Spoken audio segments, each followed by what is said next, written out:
திருவிழாக்காக நாங்கள் எல்லோரும் ஊருக்கு வந்ததும் எங்கள் அப்பா எங்கள் வயலில் இருந்து பழம், வாழைக்கொலை, இளநீ, தேங்காய்னு எல்லாமே கொண்டு வர சொல்லிட்டாங்க.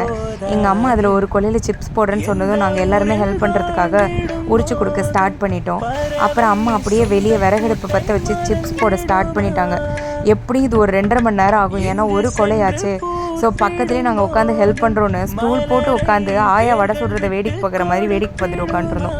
இதை பார்த்து டயர்டாகி போய் நான் போய் வாட்டர்மெலன் ஜூஸ் போட்டு எல்லாருக்கும் கொண்டு வரேன்னு சொல்லிட்டு நான் மட்டுமே அதை எடுத்து குடிச்சு எல்லாரையும் வெறுப்பேற்றிட்டு உட்காந்துருந்தேன்.